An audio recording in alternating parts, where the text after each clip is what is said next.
Tuga Tuesday has turned into Tuga Thursday. Tuga almost every day, really. Eric Krakauer in the house in an Ajax jacket. Explain yourself. Celebrating the glorious 90s, Ajax 90s. I was, I'm moving, so I was packing my stuff up, and I found this old thing, and look, it's way too big. That's why I never wear it. Okay, well, love that. You match our new decor here. We're going to do a full Champions League recap of not only Tuesday's matches, but Wednesday's matches, and also take a look at what the draw could shape up as. We have two little bins here, and we are going to do a mock Champions League draw. So everyone out there, let us know who you want your Real Madrids, your Barcelonas, your Liverpools to face in the next rounds. We're also going to look ahead to the Europa League. Obviously, 8 new teams dropped down to the Europa League, and also Europa League matches today. So it's a full continental European show on Sports Spurs. Woo! All this starts now.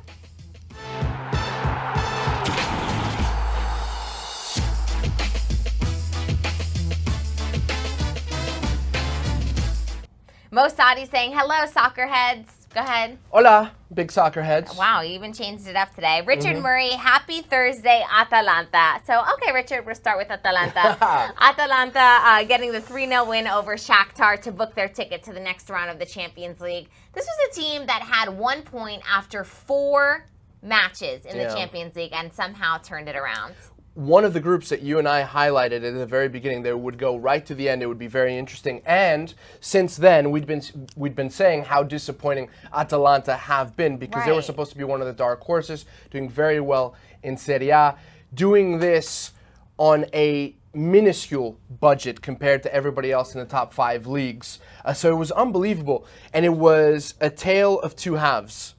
Quite literally, because they were dreadful in the first half. Shakhtar was all over them, could have scored a few goals, and then in the second half they turned it around. But it was a game not without controversy because Luis Muriel, the Colombian striker, should have seen a second yellow card in that first half, I believe, and that could have changed everything. So I think the Shakhtar players and staff should be feeling a little aggrieved about it. Everyone in our comment section very excited about the Atalanta. Amrider Bahati saying Atalanta is the new Ajax. And so let's talk about Ajax. Ajax headed to the Europa League. We'll look ahead to their future in the Europa League.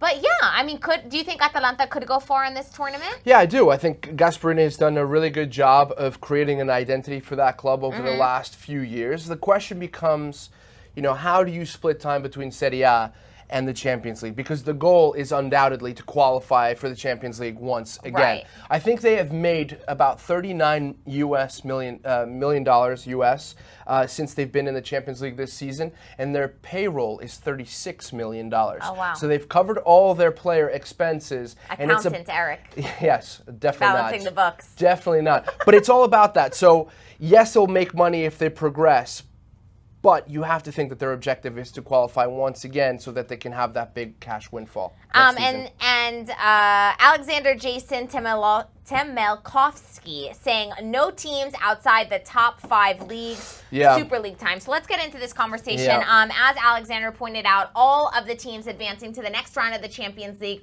are in Europe's top 5 leagues. 3 from Italy, 4 from Spain, 3 from Germany, 2 from France, and 4 from England. Super League time, he's asking. It appears that we're already in one. No, because Super League time is exactly what the clubs in those big 5 leagues want. Okay, and this is bad news for football, and this has been something that I've been talking about for a very long time, including the time when I had my own podcast that no longer exists, sadly, and that I usually bore Tim Stannard, who is our, he wears many hats here, and he's in the room right now making faces at me. Because let's get to the point, Eric. Yes, okay. The point is that we've created basically European competitions, especially the Champions League, where only Europe's elite are going to compete realistically, right? So the fact that you have given more spots, so the top 4 leagues, the Premier League, La Liga, Serie A, and the Bundesliga have 4 automatic spots for the Champions League, which is ridiculous. France gets 3, even though the last Champions League winner from France was Marseille in 1993. So why do they deserve to have 3 automatic spots? And the reason they've done that, or were able to do that, is because they bullied UEFA using the European Super League. If you don't do this for us, then we will leave the Champions League, you will lose money, and we will create our own European Super League. But what is happening, and this will be my last point, I know you want me to hush. No. What is happening is that as these bigger clubs become stronger and stronger, all the other teams are just going to fade away in terms of their significance. That's why people like Tim, who's in the room right now, poo-poo the Europa League, which is an opportunity for clubs that we don't see in the Champions League to make a name for themselves. Anthony Romeo saying we don't want a Super League, and I think a lot of people can agree that they don't want one. Anthony Romeo saying it's more fun when you have upsets and when those weaker teams come through.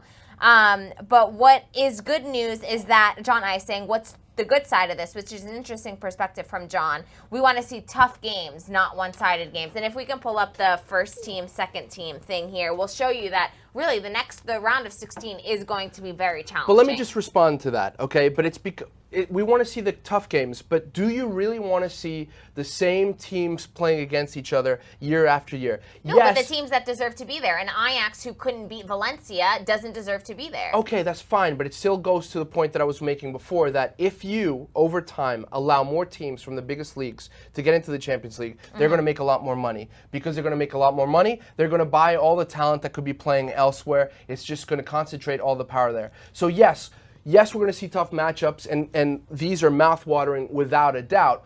But don't you want to see another Ajax getting far into the competition? And Atalanta, in a way, they're in the top 5 leagues, in one of those top 5 leagues, but they make a lot less money than everybody else. So in a way, they could become the next Ajax. But it's just not the same.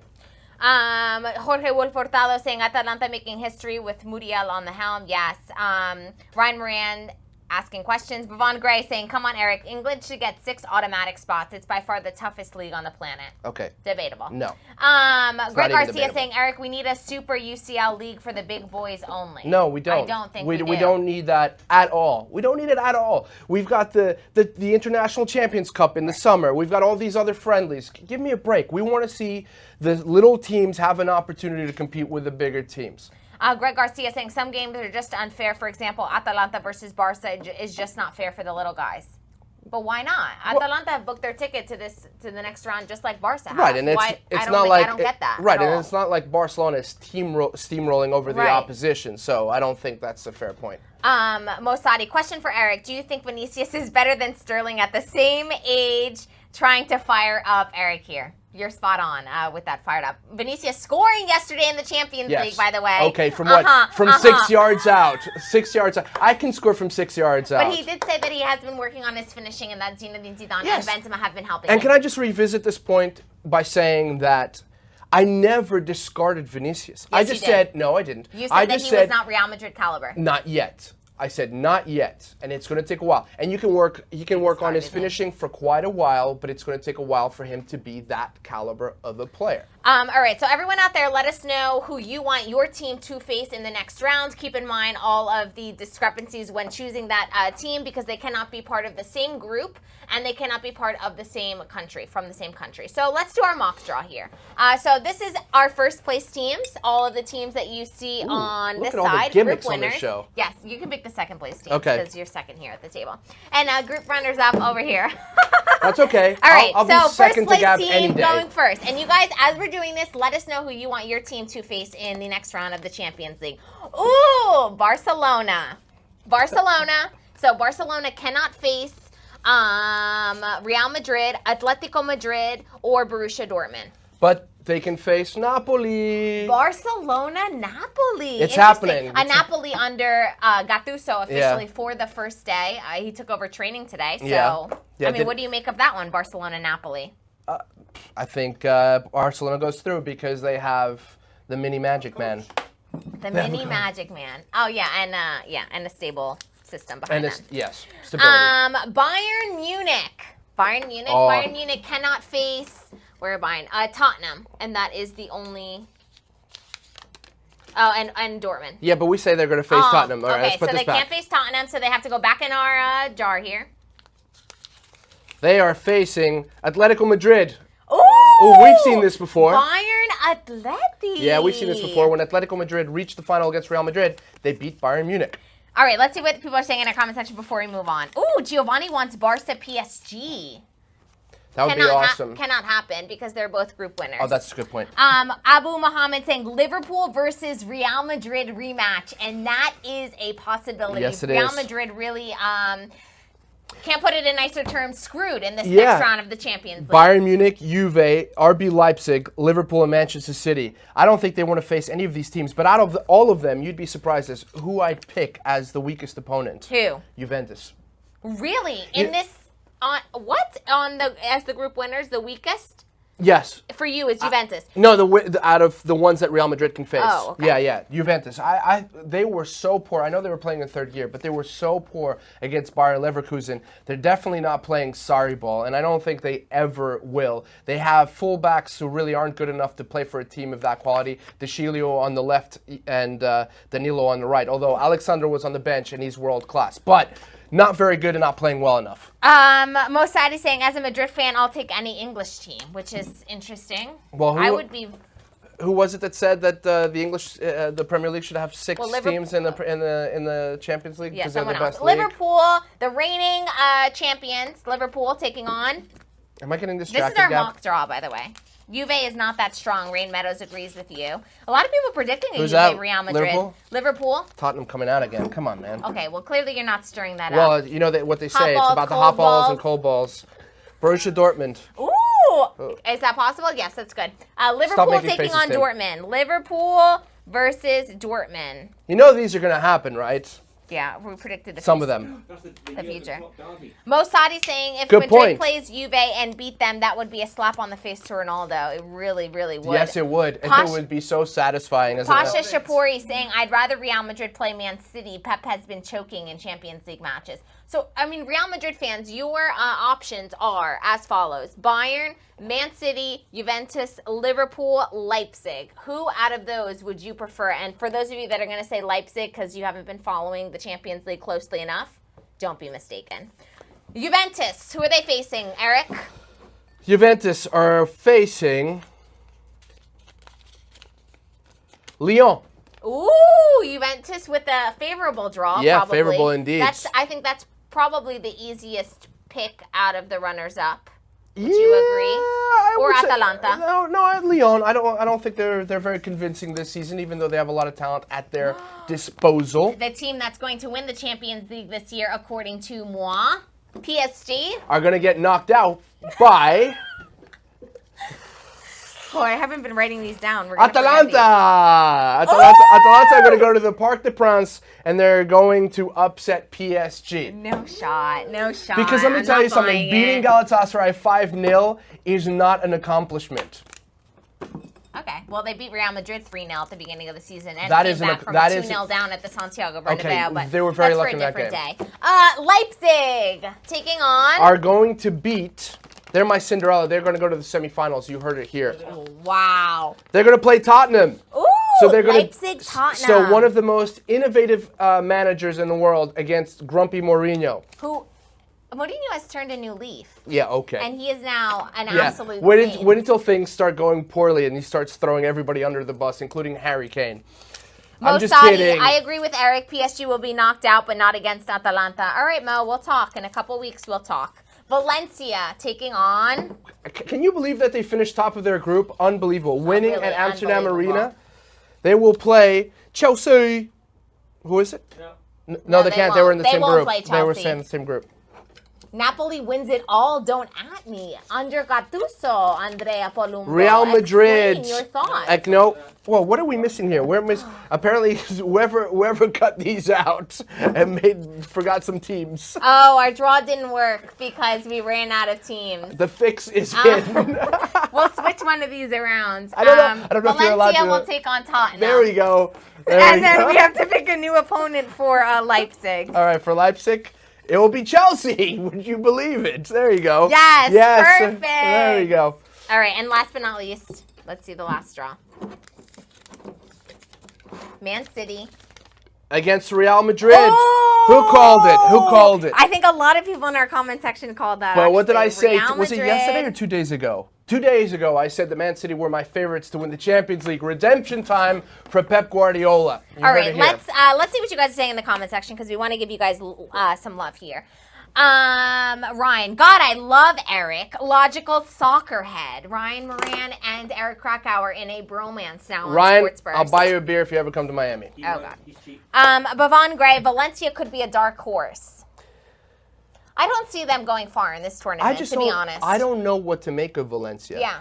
Valencia, it's kind of like a Manchester United where they have like really great performances and then really abysmal performances, and you're confused if they're good or not. The big question for me is it the Valencia first halves or second halves? Because in the first half, they just look like a team that is not interested in playing football. In the second half, especially if they're behind, they claw back. But that didn't happen in Amsterdam, right? In Amsterdam, we saw a different team. Right. Who knows? Basim Zabina, as a Madrid fan, I'm praying for Leipzig because anyone else knocks us out. #frightened. Mistake. Can I disabuse you of that idea? Okay, so let me tell you why Real Madrid would not want to face Leipzig. Leipzig have, for me, one of the top 5 coaches in Europe, Nagelsmann, who is going to be on every team's list of potential managerial targets. You heard it here first. And he's got one of the most fearful attacking trident with Yusuf Poulsen. He's got Forsberg from Sweden and Timo Werner, who, according to some people, might be on his way to Atletico Madrid. Interesting. That attacking trio will cause a lot of problems for a Real Madrid back line. Acharya Umesh saying this is not a Champions League topic, but we'll answer any of your questions. Is El Clasico postponed again? Nope. No, that is not the case. As of now, it is going on as planned, live and exclusively right here on beIN Sports next Wednesday. So no postponement. Will continue as planned. Yes. So that is the latest on that. Richard Murray with an interesting question. What league will have the most representatives in the round of 8 in the Champions League, in the quarterfinals? That is a very good question. And which do you think? I mean, obviously, this is all based on what happens in the draw, but that is a very good question. Yeah. And you guys, let us know your answer too. I'm going to say Spain. No, I'm going to say Premier League. Really? Yeah. Again? Yeah, disappointing. I'm going to say Spain. Yeah? It's between those two. I just don't trust Atletico Madrid. I mean, but I could see maybe a Valencia getting a favorable draw and making it to the next round. Yeah, maybe. Yeah, I think Atletico Madrid is going to let everybody down. I'm just so disappointed in them that I don't know what to say. Anthony Romeo saying I think EPL, so he's agreeing. Kevin Bustamante asking, how'd Timo go from a potential Real Madrid player to an Atletico Madrid player? Well, because this is the transfer market and anything is possible. Yeah, that's right. It also has to do with the amount of money thrown at the player, competition for spots. He would be an automatic starter at Atletico Madrid. Who knows? Benzema is in the form of his career. He's going to probably play at that level for another year. So who knows? But yes, I think he'd probably prefer to go to Real Madrid. Greg Garcia asking, when is the draw? The draw is on Monday, and we're going to do a special Sportsverse edition from Barcelona because we're going to be there for the Clásico. So Ray Hudson will be with me and Jamie Easton also. So we'll break down what happens in the draw. A lot of people predicting either Spain or the English Premier League to have the most teams in the next round. Great question, Richard Murray. Let's move on to the Europa League because some teams obviously dropped down to the Europa League. Club Brugge, Olympiacos, Shakhtar, Bayer Leverkusen, Salzburg, my faves, Inter, Benfica, and Ajax. Who do you now think is best equipped to win the Europa League? Well, I think the big question is who's going to take it seriously out of these clubs, because I think Inter Milan is certainly a team that could win this competition. They played better than Barcelona, but they lost that game. They missed a lot of opportunities. Lautaro Martinez, for me. I mean, I've always been a fan of Lautaro Martinez, but the more I see him, the more I think this guy is going to be among the very best strikers in the world. I didn't know where you were going with that. No, he is. Do you know, when I look at him play, it's like as if Luis Suarez and Alexis Sanchez had a baby. These are # Eric Krakauer tweets that he then brings to Sports First. Just imagine that, right? And then watch him play. Not looks-wise. Not looks-wise. No, not looks-wise. But imagine that combination and how he plays. Is he injured a lot? Is that what you said? That's true. No, not small. So you didn't answer my question though. Who do you think is best equipped to win the Europa League? I think that you think it's Inter? Inter have a very good chance to win the whole thing. And now the next question is that I've spoken actually with Tim Stannard, who is in the room. It is playing Thursdays and Sundays is a difficult schedule to continue on. Yeah, I think so. And Inter have the depth to do this? I've never, I do think they have the depth to do it. I've never played professional football, okay? But I've spoken to many professional players, many of them who have said that it is very difficult. Two things are difficult. One, to get yourself pumped up to play on a Thursday. And secondly, then to recover and play on the weekend if you don't have squad rotation. But what we'll see in the early stages is squad rotation until the teams are at a point where they think they can win it. Interesting. Jorge Wolf Hurtado saying Lau is another Hernan Crespo. The dude is awesome. Oh, they're different players, Jorge. Different players. One, Crespo is more of a 9-9. Lautaro Martinez does everything in that forward line. He's unbelievable. Rain Meadows with all the fields here. I can cheer for Jesse Marsch now in the Europa League. Yes, Rain. You know, I think a lot of people will be cheering them on. Yes, the first half, Leipzig's first half against Liverpool was very, very impressive. And then in a space of 10 minutes, it all fell apart. So, I think Salzburg could go pretty far. Jorge Wolf Hurtado saying Ajax, Benfica, and Inter can take the Europa League. Benfica? No, Benfica look poor. And you know what? And we're not just saying that because we're Sporting fans, but seriously, Benfica has not been strong And this season. by the way, I'm not what you call in Portugal clubista. I want to see Portuguese teams do well in European. I know you are in European competition. Until they get to the final, I want them to lose in the final. So when Jorge Jesus was in charge of Benfica and they lost to 2 Europa League finals in a row, that was very entertaining for me. Benfica are not going to go anywhere. I think Ajax certainly have a chance. And there is a group today, Group J in the Europa League, that is very interesting. You've got Borussia Mönchengladbach, who are leaders in the Bundesliga. I'm getting laughed at by Tim, by the way. Tim Stannard in our room is laughing because we're covering the Europa League. I will not be distracted by his facial expressions. Borussia Mönchengladbach are top with 8 points. Roma are second, and they can certainly be a contender in this competition. Chris Smalling reborn under Paulo Fonseca over there. And then Başakşehir, who is one of our Turkish teams here at beIN Sports, are in third with 7 points. Başakşehir have to play Borussia Mönchengladbach today in Germany, so they have to win that game. But my question for Borussia Mönchengladbach goes back to what you asked me. Here's a team that could win the Bundesliga this season. They just beat Bayern Munich. How much emphasis are you going to put on the Europa League? And how deep is your squad to be able to compete on both fronts? Probably not deep enough. Which is oftentimes what we see with these types of teams. And last but not least, Manchester United in action today.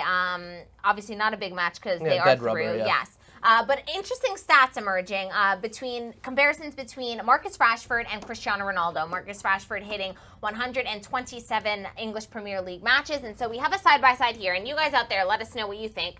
Because according to the numbers, and numbers don't lie, in less matches, Marcus Rashford has actually scored more goals in less minutes per goal with less shots on target than Cristiano Ronaldo. But he's not seen at the caliber that Ronaldo was back in the day. Yeah, but there's one big difference. Ronaldo, when he started his career for Manchester United, was playing purely as a winger. Right. Whereas Rashford has played most of his career as a striker, as one of either a lone forward or one of 2 forwards or one of 3 forwards. So the comparison, I don't think is... So you think it's just positional? It's positional. So why isn't Marcus Rashford getting the hype that Ronaldo did? Well, he's nowhere near the player that Ronaldo was. I mean, come on, it's not even... And I think Rashford is a tremendous player. I agree. But are we really comparing Marcus Rashford to Cristiano Ronaldo? The internet really is comparing. Well, the internet is wrong. Okay. Well, the stats are wrong. Then. Okay. By the way, speaking of Cristiano Ronaldo, before we go, I wanted to talk about this. You have my permission. Thank you. Number one, with three. What do you call them? Pitch invaders. Thank you. You're good for something. Pitch invaders. Pitch invaders invading the pitch to take selfies with Cristiano Ronaldo. And the third, trying to get away from security, tries to grab onto Cristiano Ronaldo, as we see over here, and hurts him. Now, I said yesterday... I don't think it hurts him, but when I saw the clip, I think it grabs the neck, and then Ronaldo turned around and genuinely was frightened and shocked because you see this strange man coming at you with something in his hand, so you think, oh God, what the heck? Yes. So he kind of shoots. I don't think it was hurting, but it was a moment of what oh my the God, hell? who are you? Yeah, Exactly. what's going on? I wrote on Twitter yesterday, for which I was attacked, mostly by Portuguese Twitter users, that while there's always going to be some idiot invading the pitch to try and get a selfie either with Cristiano Ronaldo or Neymar or Messi, Ronaldo has done himself no favors by basically acknowledging these selfie takers and taking these pictures with them. Not basically, very much so. Yeah, very much so. Acknowledging them. What you are basically doing in that situation is Word of the giving day, them permission. basically. Is giving them permission to continue to do this because they're going to think that they're going to get a selfie. And not only that, you have a lot of social media accounts on Twitter and on Instagram who then repost the pictures taken by the selfie taker. So you are not only acknowledging his attempt to take the selfie, you are then publicizing it to the world, and this person is going to become famous for a very short amount of time. This is dangerous. You are courting danger because one day we're going to see a lunatic not want to take a selfie, but want to take a swing, as we saw with Jack Grealish last season in the Birmingham Derby, take a swing at Cristiano Ronaldo or something worth, or another player. I'm being told to wrap up, so I'll stop there. Thank goodness. No, but it is a great point. It is a great point. And Ronaldo, maybe, you know, he gets so much slack for being rude and whatever, and so maybe these are the moments that he just wants to remember that these people are fans and they're humans and whatever. But take pictures at the end of the game. Right. It is a sticky situation. Nobody charges for selfies anymore. So this is a reminder that we have El Clasico live and exclusively on beIN Sports in how many days? Friday, Saturday, Sunday, Monday, Tuesday, Wednesday, 6 days. We are so excited about it. I will be headed to Barcelona with Ray Hudson, and Bobo Vieri will be joining us. So it's Wednesday, so you won't want to miss it. And yeah, that's it. I will remain here. And Eric will remain here, and he wants you all to know that. Have a fabulous day at work, and we'll see you guys mañana. Ciao. Bye, big soccer heads.